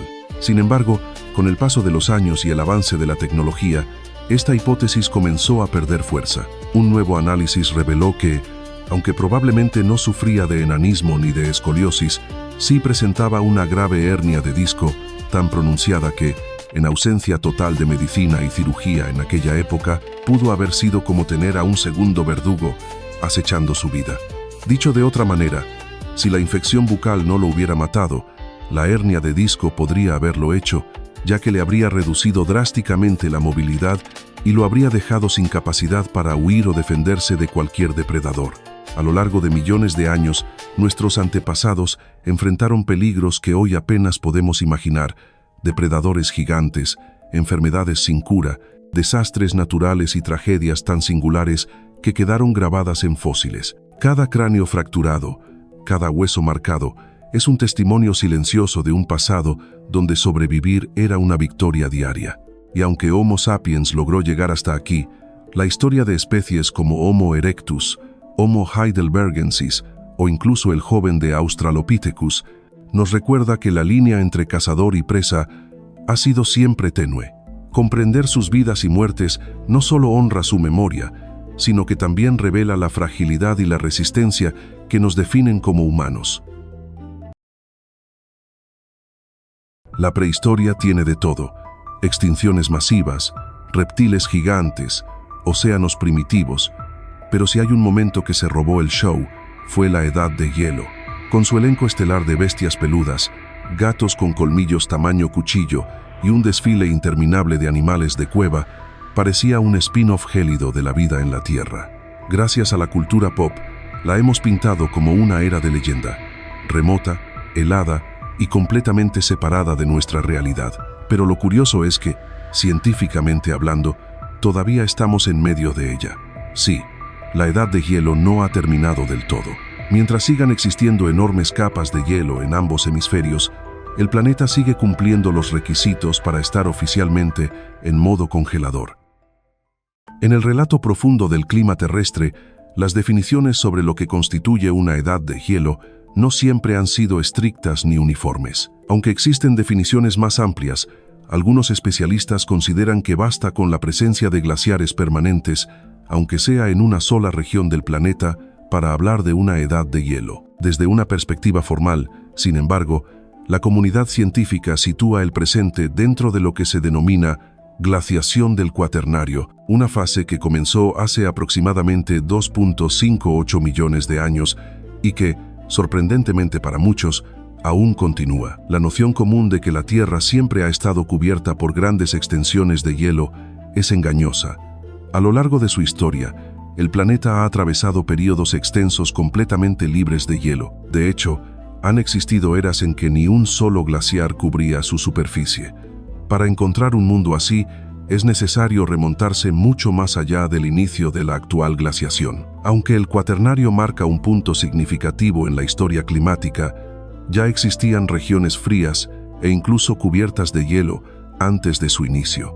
Así, retrocediendo 1 millón, 2 millones o incluso 10 millones de años, aún se encuentran rastros de condiciones gélidas en diversas zonas del planeta. Para descubrir una Tierra completamente libre de hielo, es necesario viajar mucho más atrás en el tiempo, más allá del surgimiento del ser humano e incluso antes de que los grandes sellos existieran, hacia un mundo donde cocodrilos habitan la Antártida, palmeras prosperan en regiones hoy inhóspitas como Alaska, los mamíferos adquirían formas inusuales y vastas áreas continentales yacían sumergidas bajo mares cálidos. Ese escenario pertenece al final del Eoceno, un capítulo climático radicalmente distinto al presente. A finales del Eoceno, entre hace 40 y 34 millones de años, la Tierra atravesaba una etapa profundamente distinta a la que conocemos hoy, tanto en su clima como en su geografía. Fue un mundo libre de hielo permanente, con temperaturas medias globales entre 5 y 8 grados Celsius más altas que las actuales, según numerosos estudios paleoclimáticos. En ese contexto, lo que hoy es Francia habría compartido un clima más cercano al de Siria, y gran parte de Europa habría presentado condiciones subtropicales en lugar de templadas. En América del Norte, regiones del actual territorio estadounidense habrían experimentado un ambiente más parecido al de Uruguay. En un planeta más cálido, los patrones meteorológicos también seguían lógicas distintas. Tormentas intensas, olas de calor prolongadas, incendios forestales frecuentes y precipitaciones irregulares marcaban el ritmo estacional. Este clima inestable moldeaba tanto los ecosistemas como el comportamiento de las especies que habitaban estos paisajes dinámicos. Pero de todos los elementos transformados, fue el agua, en volumen y distribución, lo que más alteró el rostro del planeta. En la actualidad, cerca del 70% del agua dulce se encuentra congelada en forma de hielo, lo que representa aproximadamente un 2% del agua total terrestre. Durante el Eoceno, sin esas reservas heladas, el nivel del mar se elevaba hasta 70 metros por encima del actual, provocando una transformación radical en los litorales. Las costas modernas se encontraban sumergidas, Florida descansaba completamente bajo el mar, gran parte de Europa se descomponía en un archipiélago de islas grandes y pequeñas, el subcontinente indio aún conservaba independencia geográfica relativa, y el Sáhara, lejos de ser un desierto árido, era una región húmeda y activa. En las profundidades del Eoceno tardío, cuando los mares eran amplios y las temperaturas cálidas dominaban el planeta, la vida marina florecía con una intensidad tan fascinante como peligrosa. Aunque las condiciones hubieran hecho de la pesca una actividad aparentemente fructífera, estos mismos océanos escondían a los depredadores más letales que jamás haya surcado las aguas de la Tierra. Entre estas criaturas dominantes, destacaba una familia que marcó un antes y un después en la evolución marina, los Basilosauridae. A pesar de que su nombre más conocido, Basilosaurus, puede inducir a error, ya que originalmente se pensó que era un reptil marino, estos animales eran en realidad cetáceos primitivos, es decir, antepasados de las ballenas modernas. Sin embargo, estaban lejos de compartir la imagen pacífica de sus descendientes actuales. Eran cazadores natos, dotados de mandíbulas musculosas, cuerpos hidrodinámicos y dentaduras que evocaban más a un mosasaurio que a una ballena. Su capacidad de adaptación fue extraordinaria. Los fósiles indican que los bacilos múridos habitaron prácticamente todos los mares del mundo, desde las costas de América del Norte hasta el interior del antiguo Sáhara, que en aquel entonces era una región húmeda y fértil. Su presencia se documenta tanto en océanos abiertos como en mares interiores poco profundos, e incluso en zonas salobres como manglares y estuarios. Se han identificado múltiples géneros, como Basilosaurus isis, Dorudon, Sagaceta y Stromerius, todos ellos conformando un linaje que extendió su influencia por todos los rincones posibles del mundo acuático. Lo que complicaba aún más la situación era su diversidad de tamaños. Algunos, como Tucetus, nombrado en honor al faraón Tutankamón, alcanzaban los 2.4 metros de longitud, lo cual, aunque pequeño en comparación con sus parientes, los hacía tan grandes como un tiburón toro adulto. Por el otro extremo se encontraba el coloso del grupo, Perucetus. Inicialmente, este fue considerado por algunos como el animal más pesado que haya existido, con estimaciones tempranas que lo situaban en 340 toneladas, el equivalente a 7 tanques de guerra juntos con una cola. Si bien estudios posteriores corrigieron esa cifra a un rango más realista de entre 35 y 50 toneladas, Perucetus sigue siendo el cetáceo más grande del Eoceno, aunque probablemente no el más feroz. Su morfología sugería una movilidad limitada, posiblemente permaneciendo en aguas poco profundas, donde se alimentaba de animales del fondo marino, como moluscos y crustáceos, más que de presas activas. Sin embargo, no todos los miembros de esta familia eran lentos y poco agresivos. Uno de los depredadores más formidables del Eoceno fue sin duda Basilosaurus cetoides, una criatura que medía hasta 18 metros de largo, con una masa estimada de 15 toneladas. Su cuerpo alargado y musculoso estaba optimizado para la velocidad y la caza activa, lo que lo convertía en un asesino de primer nivel. A diferencia de Perucetus, Basilosaurus no solo era grande, sino también rápido y feroz. Sus mandíbulas estaban armadas con docenas de dientes robustos y afilados, capaces de perforar y triturar hueso con facilidad. Estudios sobre restos fósiles han revelado contenido estomacal que incluye otros mamíferos marinos, tiburones e incluso miembros más pequeños de su misma familia, como Dorudon. Marcas de mordidas conservadas en varios ejemplares de Dorudon confirman que Basilosaurus los cazaba activamente, lo que sugiere una dieta centrada en otros cetáceos. Esta capacidad predatoria estaba respaldada por una mordida poderosa de hasta 20.000 newtons, una fuerza suficiente, en condiciones adecuadas, para romper concreto. Su influencia no se limitaba a un solo océano. Se han encontrado restos fósiles de Basilosaurus en el norte de África, América del Norte y Asia, lo que indica una distribución geográfica amplia. Estas bestias dominaban mares cálidos y poco profundos, patrullando sus dominios con absoluta autoridad. Pero los cetáceos no eran los únicos gigantes del Eoceno. Compartiendo estas aguas también había tiburones colosales, como los del género Otodus.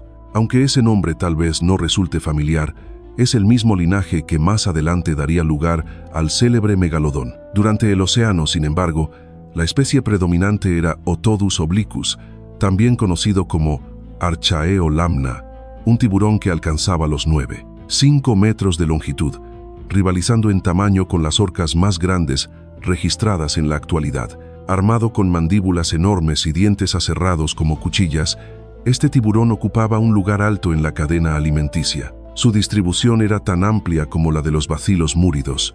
Europa, Asia, América del Norte e incluso la Antártida formaban parte de su dominio. Y como si eso no fuera suficiente, existe aún otra especie dentro del mismo linaje que desafiaba los límites de tamaño, Otodus obliquus var, o bellicus. En ciertos registros fósiles, este tiburón habría alcanzado longitudes de hasta 12 metros, una cifra que lo coloca más cerca de los tiburones ballena que de cualquier cetáceo cazador moderno. Su envergadura y ferocidad lo consolidaron como un segundo titán de los océanos, capaz de compartir protagonismo con los bacilos múridos en la cima de la cadena alimenticia. La convivencia de estas dos potencias, tiburones colosales y ballenas predadoras, transformaba los mares del Eoceno tardío en escenarios de tensión constante. No era necesario que se enfrentan directamente. La simple presencia del uno implicaba competencia y adaptación para el otro. En aguas rebosantes de vida y movimiento, cada especie desarrollaba estrategias únicas para sobrevivir, cazar y perpetuarse en un mundo sin margen para la debilidad. El clima, más cálido y estable dentro de su irregularidad, favorecía la expansión de ecosistemas marinos diversos y exuberantes. Manglares, estuarios, mares internos y plataformas continentales poco profundas servían como el gran teatro donde estas criaturas desempeñan sus papeles. Era un planeta con mares más amplios, costas sumergidas y una biodiversidad que, aunque extraña para los ojos actuales, hablaba de una tierra en pleno auge ecológico. En ese contexto, la identidad de un mundo sin hielo no se definía únicamente por la ausencia de glaciares, sino también por la presencia de un elenco animal irrepetible.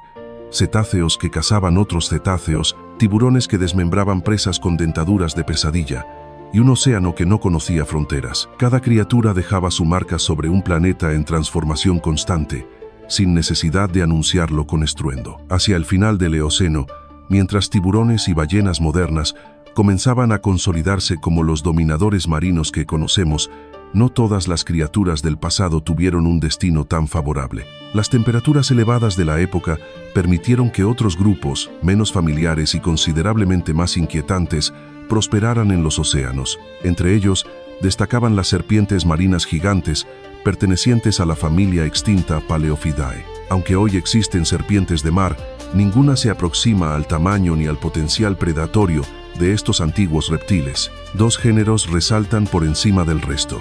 Pterocephalus, que alcanzaba unos 5,7 metros de longitud, y Palaeophis, mucho más impresionante, con registros fósiles que indican longitudes de hasta 12,3 metros. Esta última figura como la tercera serpiente más grande identificada hasta ahora, comparable en tamaño a la mítica Titanoboa. Estas serpientes acuáticas no eran lentas ni torpes. Poseían cuerpos alargados, colas aplanadas como aletas caudales y una musculatura adaptada al movimiento ondulatorio eficaz. Sin embargo, su robustez estructural supera la de cualquier serpiente marina actual. Paleontólogos consideran que dependían de emboscadas, usando mandíbulas potentes y bocas flexibles para tragar presas de gran tamaño, incluyendo peces, tiburones e incluso mamíferos marinos pequeños. Sus fósiles se han hallado en múltiples regiones del mundo, lo que sugiere una distribución global favorecida por las aguas cálidas del Eoceno. En esa época, zonas hoy consideradas templadas o frías ofrecían las condiciones necesarias para su expansión. Pero el Eoceno no fue solo territorio de depredadores colosales. También florecieron linajes más pacíficos, como los sirénidos, antepasados de los manatíes y dugongos actuales. Estos animales se encontraban en una fase temprana de adaptación al entorno marino. Algunos aún conservaban extremidades anteriores con dedos definidos, señal de una vida no completamente acuática. Se presume que ciertas especies podían desplazarse por tierra, comportándose como anfibios o incluso siendo mayormente terrestres. Esta transición entre hábitats también era evidente en los protofétidos, un grupo de cetáceos primitivos. Aunque estaban emparentados con las ballenas modernas, su morfología mostraba un equilibrio entre lo terrestre y lo acuático. Tenían patas lo suficientemente fuertes como para caminar, pero también adaptaciones como pies palmeados y colas desarrolladas para nadar. A diferencia de los filtradores actuales, los protocétidos eran cazadores. Sus dientes estaban diseñados para desgarrar carne, con formas puntiagudas y bordes afilados. Su tamaño, aunque menor que el de los bacilos múridos, era considerable. Algunos ejemplares alcanzan el peso de un oso pardo. Esta fauna intermedia coexistir en un mundo sin hielo, donde la vida se desplegaba con libertad entre tierra y mar. El Sáhara, lejos de ser un desierto abrasador, era entonces una región húmeda, donde incluso las ballenas podían cazar en aguas poco profundas. En esas costas pantanosas, serpientes marinas gigantes, manatíes primitivos y cetáceos anfibios compartían un ecosistema aún en formación. La tierra de aquel entonces no solo era más cálida, sino también más fluida en sus límites ecológicos. Las fronteras entre